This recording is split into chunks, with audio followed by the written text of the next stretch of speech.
Welcome to Peabody Access to Justice, a collaboration between Peabody Access Telecommunications and Peabody District Court. My name is Morgan. I'm Matt. And I'm Casey. Our mission is to educate the citizens of the city of Peabody about life events that can involve them in proceedings at the Peabody District Court. We will look at some of the more common situations where local residents are required to participate as criminal case defendants, witnesses or victims, and civil case plaintiffs. We will sample common criminal cases like drunk driving, malicious destruction of property, and underage marijuana smoking. We will sample a civil proceeding like restraining orders, anti-harassment orders, speeding tickets, and small claims cases. The Peabody District Court, which covers the jurisdiction of Peabody and Linfield, cover thousands of these types of cases a year. By the end of the program, we hope that you will be more informed about the types of things that occur in the court.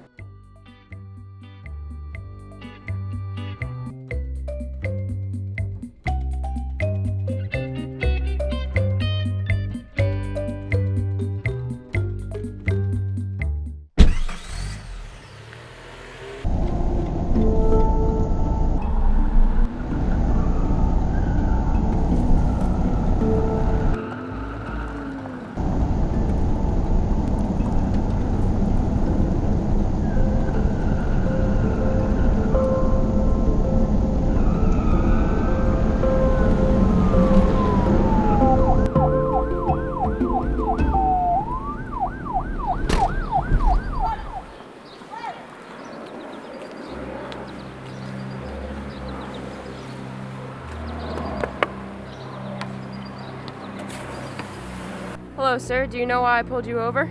No, I do not. Why? You were driving a bit fast in a school zone. Did you know that? Oh, I'm so sorry, I didn't realize. License and registration, please. Yeah, hold on 1 second. It's my license and registration. Unfortunately, I'm going to have to give you a speeding ticket due to the severity of your speeding. Speeding is a civil infraction. It is not a crime.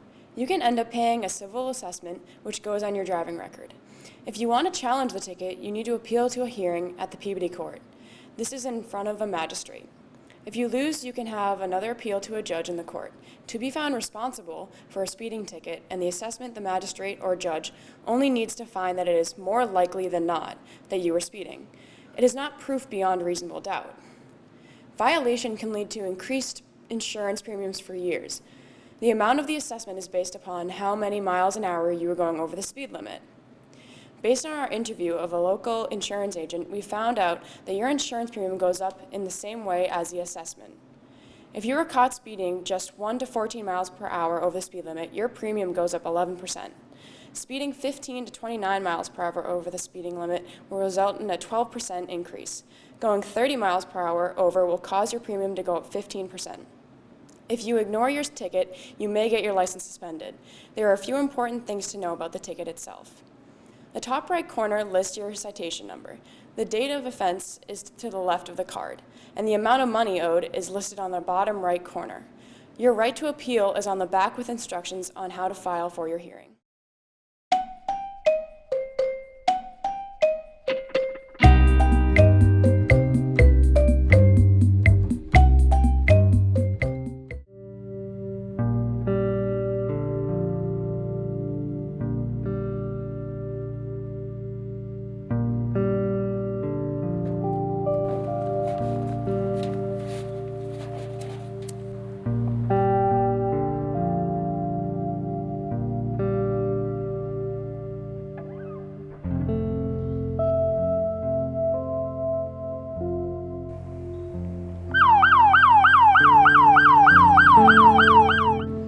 In this situation, the police officer has a number of options.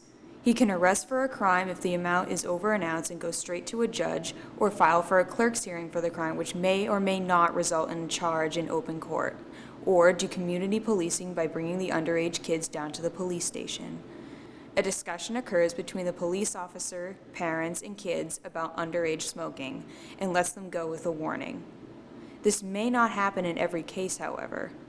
There are differentiating factors that go into how a police officer reacts in relation to substance abuse, especially with underage kids. Some factors may include if the police officer knows these kids are subsequent offenders, if they have already been caught and brought in before, if they have never been seen or caught committing this crime, if there is someone who is truly addicted to whatever they're using, or if they're the dealer. This police officer could have also rightly scheduled the kids for a clerk's hearing. In extreme cases of substance abuse and addiction, there is a form called petition for commitment, which is another route a police officer can take. This form petitions the court for the person undergoing treatment and care for their addiction and substance abuse. Everyone needs to realize that the police officer could have also arrested the kids and gone straight to an arraignment without a judge. According to the Boston Globe, these are the can and cannots in regards to marijuana laws. You can possess up to 10 ounces of marijuana in your own household, grow up to 12 plants per household, buy accessories like a bomb or pipe or anything used to help in the growing, inhaling, and making of marijuana. However, you cannot sell marijuana until 2018 when retail stores for it are created and licensed, or do any of the already mentioned if you are under 21, inhale or ingest and drive, smoke or eat edibles in dorms, smoke or eat edibles in public, have open containers or packages in your car. You must put it in a trunk or a locked glove compartment, or smoke where smoking is prohibited.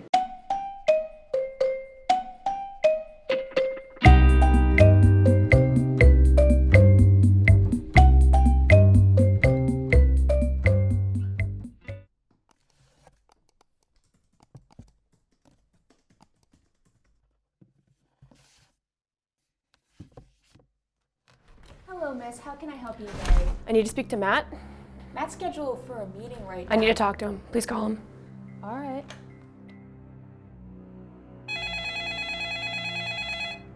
Hey Sharon. Hello, Matt. Your girlfriend's here. I need to talk to him now. No, I don't have a girlfriend. I'm headed to a meeting. Tell her to leave. Matt says that he does not have a girlfriend, and even if you wanted to speak He's with him, lying. he's Tell him going I was into a here. meeting. I'm I'm gonna coming have to back. ask you to leave. I'm coming back.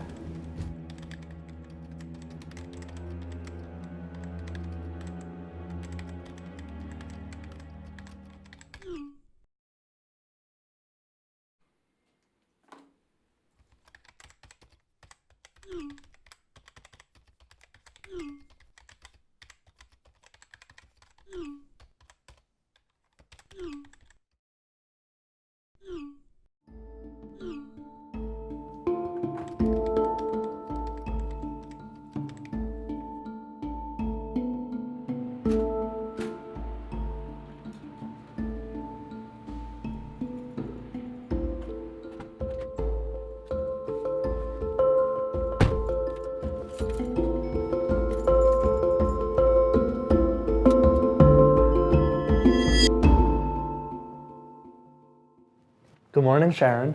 Good morning, Matt. How are you today? I'm well, thanks. I have a really busy day, but if you see that crazy girl again, call security. Is this not the first time she's harassed you? I think it's like the 4th or 5th time.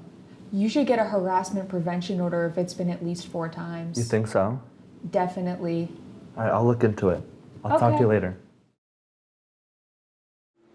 It is important to note the difference between abuse prevention orders and harassment prevention orders. An abuse prevention order, also known as a 209A order, is recommended for a victim if the abuser is a spouse or former spouse, someone you're in a serious relationship with, or someone that you lived with or once lived with, a family member, or the parent of your child. An abuse prevention order can be issued even when the court is closed by an on-call judge available by phone at the police station. If any of the people in these relationships with you just listed have physically attacked you or tried to make you feel physically unsafe or attempted to force you into having sex. A harassment prevention order, or a 258E order, is not limited to specific types of relationships. A harassment prevention order is recommended if someone has committed 3 or more acts of stalking or other forms of harassment. The acts must have been malicious or done intentionally. In this sense, malicious means to purposefully cause fear, intimidation, or damage to property. The following crimes, amongst others, warrant the issue of a harassment prevention order, such as indecent assault and battery, rape, statutory rape, assault with intention to rape, enticement of a child, criminal stalking, criminal harassment, or drugging for sexual intercourse.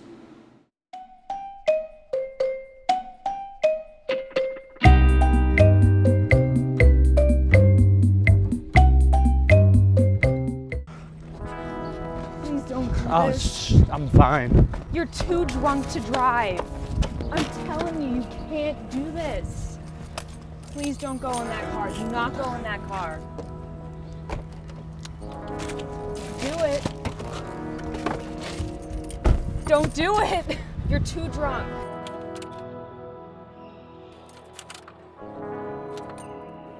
Hello, yes, this is an emergency.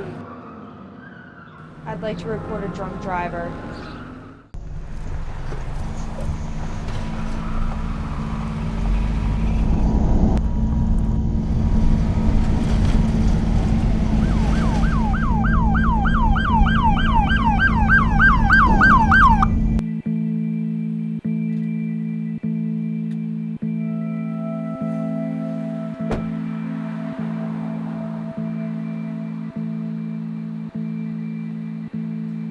How you doing tonight? I'm good. How are you? Good. I pulled you over. You were going over the double yellow line. Are you okay? Everything okay? Any medical issues? I'm good. All right. Do you have your license registration? I don't know what my registration is, but Where were you, Matthew? I was just with some friends. Okay. I'm smelling a little bit of alcohol. You had anything to drink? Mm-mm. Okay. Can you tell me what's in that bag right there? Oh, it's just iced tea. Okay, iced tea. Can I see that, please? Well, it smells like alcohol to me. How much have you had to drink? One or two, maybe. One or two, maybe? All right, why don't you step out of the vehicle for me? Put your hands behind your back. All right, stay there for me, don't move, okay? I'm placing you under arrest for operating under the influence of alcohol, you understand?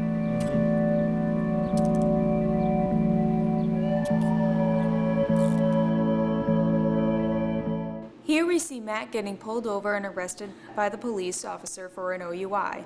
A blood alcohol level of over 0.08 for someone who is 21 years old or older while operating a vehicle is considered an OUI. The criminal penalty for your first offense, you can have your license suspended for 1 year and receive a fine anywhere between $500 and $5,000, and you can go to jail for up to 2.5 years.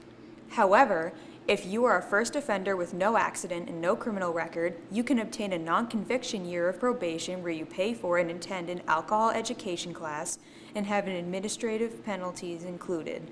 License suspension from 45 to 90 days. And a license reinstatement fee from $50 to $1,200. Those first-time offenders have a right to a hardship 12-hour license during the 45 to 90 days once they get enrolled in an alcohol safety program. If you do everything successfully, the case is dismissed by counts as a first offense in every state and will be a surcharge on your insurance. You do save your record as you are not convicted. It is very important to know that a refusal to do a breathalyzer test will result in the RMV revoking your license for 180 days if it's your first offense. If you end up getting a non-conviction or continue without finding result in court, you can have your hardship license during the time you have to serve for not taking the breathalyzer. If you are found driving under the influence with a child under 14, you will be charged with child endangerment, which will result in a 90-day to 2.5-year jail sentence, plus a fine between $1,000 and $5,000 and a 1-year license suspension. It is also against the law to drive with an open container of alcohol in the passenger's area, which includes on the floor, in the glove box, and under the seat. Open container violation will result in a fine anywhere between $100 and $500.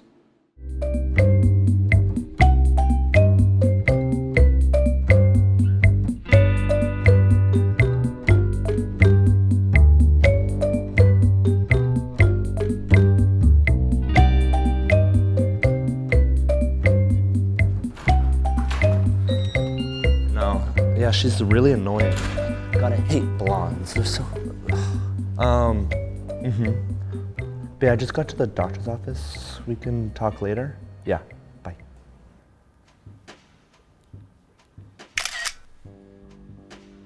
Are you kidding me? You're kind of in my shot. No.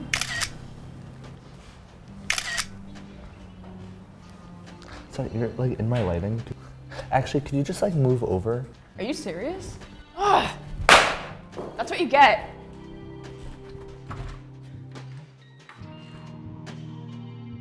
According to Massachusetts criminal law, wanton destruction of property is a serious crime, meaning that an act was done on purpose. Someone acts wantonly when they intend to commit the act, but disregard the possibility for these harmful consequences. In this type of criminal case, the Commonwealth must prove that the defendant's actions went beyond mere carelessness and amounted to wanton conduct. The defendant must have intended his or her act, in the sense that it did not happen accidentally. A more serious crime is malicious destruction of property. This involves an act done with malice or done out of cruelty, hostility, or revenge. To act with malice, one must not act only deliberately, but out of cruelty, hostility, or revenge toward another. In Casey's situation, she displayed a willful felony and was in a malicious state of mind. Since Casey smashed Matt's cell phone purposefully, Matt could go to the police who may charge her with a crime. He could take out an application for complaint on his own at the court and bring a civilian-signed criminal complaint against her. Or he could file a civil case in the small claims session to get his money back for the destroyed phone. His first step would be to get a trial in front of a clerk.